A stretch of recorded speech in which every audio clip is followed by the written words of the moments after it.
From WBAY TV, this is Action 2 News This Morning, Weekend Edition. Coverage you can count on. Thanks for sticking with us. I'm Patrick Nelson. And I'm Jenny Curtis. And we're going to get to those top stories that we have for you in just a minute. But Jenny, first, a lot of people want to know what's happening with the weather. It looks like it's going to be very busy and a tough time for people to really keep an eye on what's going on next week because there's so much that could potentially happen. There is, yeah. Today, the final calm day in a stretch of very calm days for the last few. And last night, protesters demanding justice in the death of Dontre Hamilton blocked traffic near downtown Milwaukee. Traffic was briefly closed in both directions on I-43 as protesters marched onto the interstate. Welcome back. Here's a look at the stories making headlines this morning.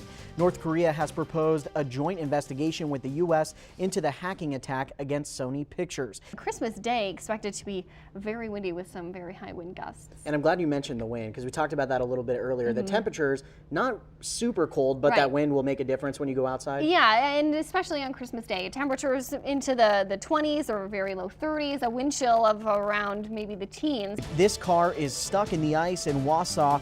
How it got there and why officials still don't know how they'll get it out. From WBAY TV, this is Action 2 News This Morning, Weekend Edition. Coverage you can count on.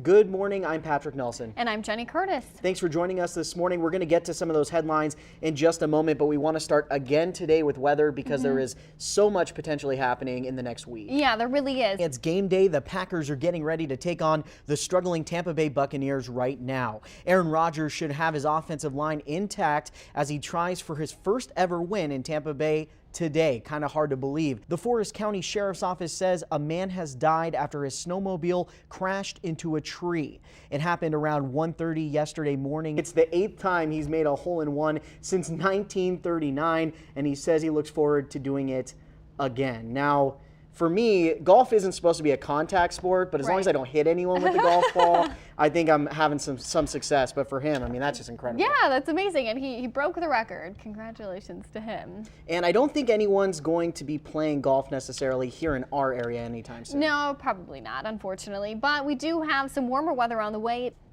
All right, thanks, Chris. Now, we're in the Weather Center here with Jenny. And Jenny, a lot of people keeping an eye on the weather, not just here locally, but across the country. Right, and around the region, they are going to be seeing some areas that could be a little hazardous to travel. Thanks, Jenny. This morning, we're following details of a massive manure spill in Pulaski. We're told a semi rolled over and spilled thousands of gallons of manure. This is the second manure spill in our area this month. And not just here, all across the U.S., there's a lot of big storms out there. All right, well, Good Morning America is coming up next. We'll see you back here in an hour. And Mariah. Well, happy birthday to all of them. Exactly. A lot of presents this week. Yeah. Christmas, birthdays. Yeah, good week. It is. It is. Well, thanks so much for joining us. We hope you'll be back here tomorrow.